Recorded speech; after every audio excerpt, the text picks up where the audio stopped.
नमस्कार मित्रांनो, माझं नाव प्रशांत निकम आणि तुमचं सर्वांचं आपल्या चॅनलमध्ये स्वागत आहे. मित्रांनो, चॅनलला जर सबस्क्राईब केलं नसेल तर सबस्क्राईब करा, कारण आपण नेहमीच नवनवीन अपडेट घेऊन येत असतो. तर मित्रांनो, थंबनेलवरून तुमच्या लक्षात आलं असेल की आजचा विषय काय आहे, की जेल आहेत त्याच्या आतमधल्या कैद्यांचं जीवन कसं असतं आणि जे नवीन भाई बनणार आहेत त्यांची वाट कशी लागते. मित्रांनो, याची आपण सविस्तर माहिती पाहणार आहोत. तर मित्रांनो, आज भारतामध्ये सर्वात मोठं जेल म्हणजे दिल्लीचं जे तिहार जेल आहे ते 200 एकरामध्ये आहे. आणि दुसरं त्याच्या पाठोपाठ जे दुसऱ्या क्रमांकाला आहे, जे महाराष्ट्रामध्ये पुण्यामध्ये येरवडा कारागृह आहे. मित्रांनो, तर याच्यामध्ये बरीच लोक अशी काही कारण नसताना जातात, काही फक्त संगती बरोबर असले म्हणून जातात, काही मदत केली म्हणून जातात, काही फक्त जवळ बसलीत म्हणून जातात आणि काही खोट्या गुन्ह्यात सुद्धा आत जातात. मित्रांनो, याची भरपूर उदाहरणं आहेत. आणि या ठिकाणी आज तिहार जेलची कॅपॅसिटी सुद्धा 5,000 आहे, परंतु तिथे जवळजवळ 15-16 हजार कैदी आहेत.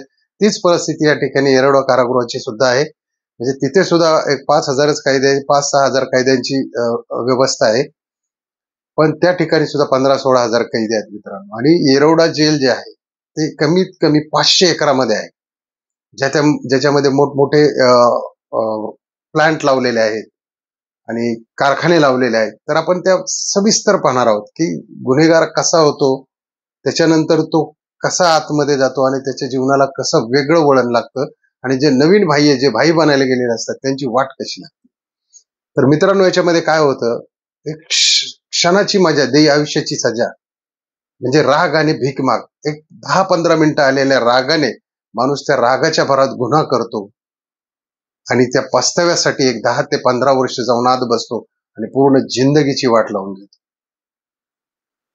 बऱ्याच वेळा काय होतं की एखाद्या मित्राने गुन्हा केलेला असतो आणि तो आपल्याकडे काहीतरी मदत मागायला येतो. मग तुमचा मोबाईल वापरला असेल किंवा गाडी दे मला जायचंय, किंवा ती गाडी त्याने त्या गुन्ह्यात वापरली असेल, किंवा तुम्ही त्याला काही आर्थिक मदत केली असेल, किंवा तुमच्या घरात ठेवला असेल 1-2 दिवस, तुम्हाला काही भले त्याचं माहित नसतं, परंतु तुम्ही तरी सुद्धा त्या गुन्ह्यामध्ये अडकता.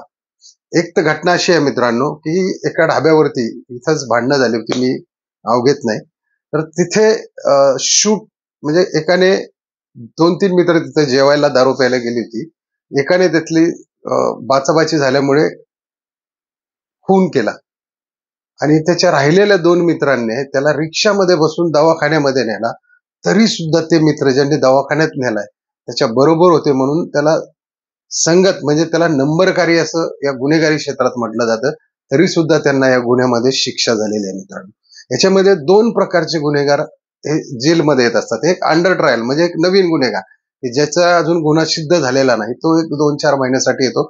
त्याला काही कुठला नंबर वगैरे भेटत नाही तिथे, आणि त्यांना खूप छोटीशी अपुरीशी अशी जागा असते, आणि ज्यांना जन्मठेप वगैरे लागलेली आहे, तर अशा ज्या गुन्हेगारांना आहेत त्यांना जरा स्पेस झोपायला मोठा असतो आणि त्यांना कामाचे स्वरूप सुद्धा खूप वेगवेगळं असतं. मित्रांनो, आता हे जे अंडर ट्रायलवर जे गुन्हेगार जातात, म्हणजे जे नवीन भाई व्हायला जातात, तर यांनी काहीतरी केलेलं असतं. एक ज्याला आपण 307 म्हणतो, कुणावर तरी त्याने वार करणे, किंवा सहज जरी ढकलून दिला आणि तो कशा पत्र्या याच्यावरती पडला किंवा डोक्यावर पडला, लागलं त्याला, त्याला 307 असा गुन्हा म्हणतात, म्हणजे हत्येचा प्रयत्न.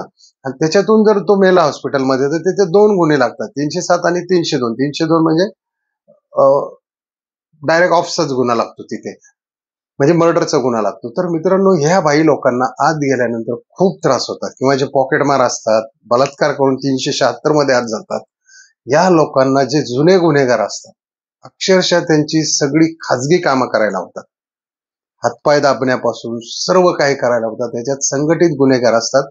काही तर त्यांच्यावरती म्हणजे अशा ठिकाणी बलात्काराचे सुद्धा गुन्हे झालेले आहेत, समलैंगिक, म्हणजे इतका खूप प्रकारचा जुने कैदी सुद्धा त्यांना छळ करत असतात. त्यांचं जर म्हणजे त्यांना इतका त्रास होतो आतमध्ये. पोलीस प्रशासन तर वेगळंच, ते काही तुम्हाला त्रास देत नाही, तो वेगळा त्रास असतो, जेलचा वेगळा त्रास. म्हणजे आता जर तुम्हाला जेवण येणार असेल तर ते सकाळी 7ला नाश्ता येतो, त्या चहामध्ये तुम्हाला साधारणतः साखर नसेल, एकदम फिक्का चहा, कारण तुमची ती शिक्षा आहे.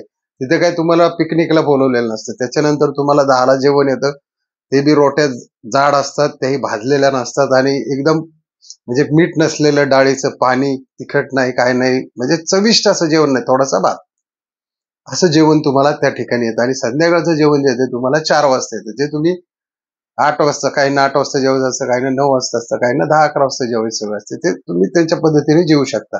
म्हणजे तिथं काही तुम्हाला चॉईस नाही. घरी कसं आहे की जर समजा घरी तुम्ही जर असाल 17, 18, 20, 25 वर्षाचे, तर तुम्ही जर भाजीमध्ये मीठ कमी पडलं तर आईला सांगता, मीठ कमी पडलं, तिला ओरडता, ते काही नाही मिळालं म्हणून वडिलांना ओरडता. पण तिथे तुम्हाला कुठलाही ऑप्शन नसतो मित्रांनो, तिथे तुम्हाला ते ऍडजस्टमेंटच करावी लागते. म्हणजे जे नवीन भाई जातात त्यांना ह्या पद्धतीने तिथे खूप खूप म्हणजे खूपच टॉर्चर केलं जातं जुन्या कायद्यांकडून. आणि अशा पद्धतीने तिथे जेवणाचं शेड्यूल असतं. आणि तिथे काम जे असतं, अंडर ट्रायल वाल्यांना सुद्धा छोटी छोटी कामं दिली जातात, झाडणे, पुसणे, संडास धुणे वगैरे अशी कामं दिली जातात. आणि जे ज्या ज्यांना सजा लागलेली आहे गुन्ह्यामध्ये 14 वर्ष, 10 वर्ष, अशा लोकांना त्या ठिकाणी बघा, किंवा ज्यांना जन्मठेपच लागल्या त्यांना मोकळ्या कारागृहात, म्हणजे ते शेतीमध्ये जाऊन तिथं शेतीमध्ये बघा, आपले हे वांगे, बटाटे किंवा फ्लावर, कोबी असं हे सर्व तिथंच पिकवलं जातं आणि तेच कायद्यांना आणलं जातं. गहू म्हणा, या सगळ्या गोष्टी या जेलच्या आवारात, म्हणजे त्या 500 एकरामध्ये हे केल्या जातात. त्या ठिकाणी मोठमोठे काही जे कारागीर असतात ते कपड्याचे, त्यांना कपडे शिवायलाही दिले जातात. आणि हे जे बाहेरचे जे आहेत शेती वगैरे पिकवणारे, त्यांना कुठले हे नसतं, बंधन नसतं, ते मोकळेच असतात कधी.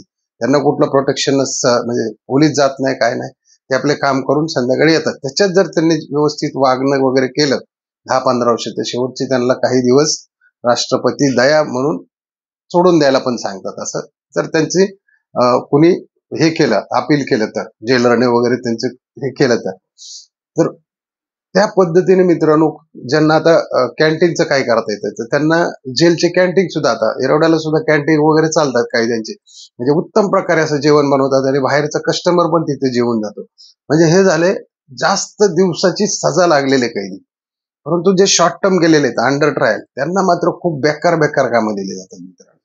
मग तुमच्या मोऱ्या साफ करणे असेल, सगळं ग्राउंड झाडणे असेल, बाकीचे जे जे काही लाकडं गोळा करणे असेल, काय काय जी नको असतील ती कामं ह्या लोकांना प्रामुख्याने या ठिकाणी दिली जातात मित्रांनो. आणि त्यांना खूप सारं त्या ठिकाणी टॉर्चर पण केलं जातं सारखंच.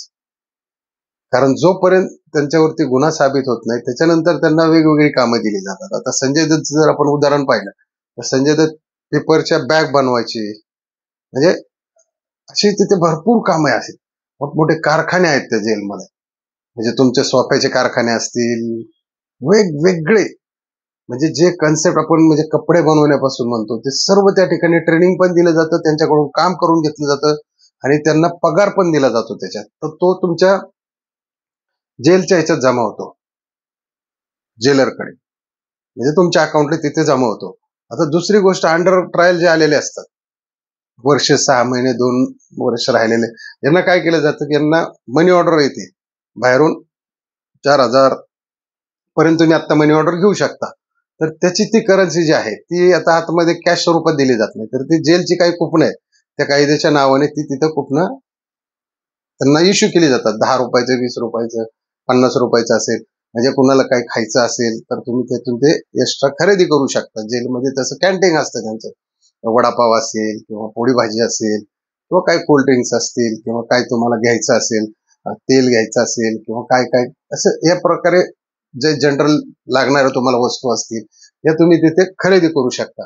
आता दुसरी गोष्ट याच्यामध्ये काय होतं मित्रांनो, याच्यामध्ये आता बघा, काहींना डायबिटीस वगैरे असेल किंवा म्हणजे त्यांना भूक लागते अचानक, तर ही लोक काय करतात की बिस्किटे वगैरे घेऊन, खायच्या वस्तू घेऊन ठेवतात, तर त्यांच्या त्या चोरी पण होतात. ज्यांना 3-4 वर्ष आहेत आतमध्ये, अजून शिक्षा लागलेली नाही, ह्या लोकांची अक्षरशः बिस्किट चोरी होणे, केक चोरी होणे, खायच्या वस्तू चोरी होणे, म्हणजे हे सुद्धा प्रकार तिथे घडतात. आणि काही तर असे आहेत मित्रांनो की त्यांच्या ते लोकांना, म्हणजे युपीचे काही गुन्हेगार आहेत जे चुकून आत आलेले आहेत, त्यांच्या घरच्यांना सुद्धा माहिती नाहीये की हे आतमध्ये आहेत म्हणून. तर यांना तर मित्रांनो काहीही मिळत नाही, कारण यांना कोणी मनी ऑर्डर करत नाही, काही नाही. जे कामाचे काही थोडेफार पैसे येत असतील, जर त्यांनी किरकोळ किरकोळ जेलमधले काही काम असतील, त्यांना 10 रुपये रोजापासून एक 10-15, 5 रुपये अशा रोजाची कामं दिली जातात आणि तेवढेच पैसे ते त्या ठिकाणी पण घेऊन वापरू शकतात. म्हणजे अशाही पद्धतीने त्या ठिकाणी आहे. महिन्याला त्यांचे काय आले 100-200 रुपये, त्याची ती कुठनं खरेदी करतात आणि त्याच्यातून त्यांना लागणाऱ्या म्हणजे खाण्याच्या वस्तू असतील ते खरेदी करू शकतात. तर हे झालं म्हणजे कुपनचा एक इश्यू झाला त्याच्यामध्ये. तर मित्रांनो, याच्यातून सांगण्याचं तात्पर्य असं आहे की जेलचं जीवन हे आपलं खूप कठीण आहे. म्हणजे तुम्हाला घरी जसं लोळायचं असेल, तुम्ही किती वाजता उठू शकता, काही करू शकता. जेलमध्ये तसं नाही. तुम्हाला 7ला नाश्ता येतो म्हणजे तुम्ही ठराविक वेळेत त्या गोष्टी आवराव्या लागतात. घरी तुम्ही 10-12 वाजता उठून चहा पिऊ शकता, नाश्ता करू शकता. तिथे काय तुम्हाला नवीन अंडर ट्रायलवाल्यांना ते एकाच अंगावरती झोपावं लागतं, एवढी जागा कमी आहे. मग त्यावेळेस तुम्हाला घरचं लाईफचं महत्व कळतं, आपण केलेल्या गुन्ह्याचं महत्व कळतं, आपण केलेल्या भाईगिरीचं महत्व कळतं, एखाद्या गरीबावरती अन्याय करतो आपण, त्यावेळी ही गोष्ट विचार करायची. आणि तुमच्या संगतीला कोण आहे याचं सुद्धा मित्रांनो याच्यातून भान ठेवलं पाहिजे तरुण पिढीने आजकाल. जे आपण पुण्यामध्ये कार्यरत आहे, कोयता गँग, ही गँग, ती गँग, 4-5 एकटकुचे जमतात कुठल्या तरी गल्ली बोळात आणि तिथे लगेच भाई होतात. 10-20 पोरणे मिळून एखाद्याला मारायचं, हा भाई झाला. 2 महिन्याने आता आला, त्याचं स्टेटस टाका, त्याचे केक कापा, तलवारीने केक कापा, कोयत्याने केक कापा. हे मित्रांनो एकदम फालतूगिरी आहे. हे लाईफ आतमध्ये संपल्यासारखं आहे. तुमचं फ्युचर पूर्ण अंधारात आहे जेलमध्ये गेल्यानंतर. त्याच्यामुळे मित्रांनो, ज्यावेळी तुम्ही विचार करा, ज्यावेळी तुम्हाला राग येईल, त्यावेळी तुम्ही एक वेळेस एक पाऊल मागे सरका. परंतु तुम्ही जर रागाच्या वेठीस जाऊन राग आणि भीक माग असं जर केलं, कुठल्याही कारणाने म्हणजे कितीही गुन्हा असू द्या, क्षुल्लक असू द्या, त्याची शिक्षा ही कायद्याने ठरवलेली आहे. त्याच्यामुळे तुम्ही कुठलीही गोष्ट करताना 100% विचारात घेऊन करा. कारण तुम्ही जर इथं विचार केला नाही तर तुमचं पूर्ण भविष्य अंधारात आहे मित्रांनो. आणि बरीच लोक अशी ज्यांनी गुन्हा न करता सुद्धा आज सुद्धा 10-10, 15-15 वर्ष जेलमध्ये आहेत. अजूनही ती जेलच्या बाहेर आलेली नाही. त्याच्यामुळे अशा संगतीत, अशा लालचमध्ये तुम्ही पडू नका. आणि होईल तेवढं या जेलच्या जीवनापासून किंवा या जेलच्या वारीपासून खूप दूर राहा. एक वेळेस तुम्ही पंढरपूरची वारी करा, जिथे पांडुरंग तुम्हाला चांगली बुद्धी देईल. पण जेलच्या वारीच्या तुम्ही मित्रांनो नादात पडू नका. कारण ह्या फंदामध्ये फक्त पस्तावा आहे, पस्तावा आणि पस्तावाच आहे.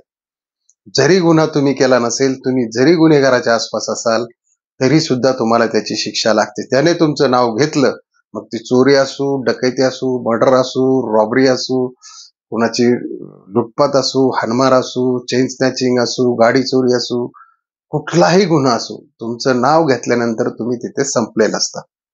त्यामुळे मित्रांनो, माझी कळकळून विनंती आहे की या जेलवारीपासून अलिप्त राहा. आयुष्य खूप सुंदर आहे आणि त्याला आणखी सुंदर बनावा.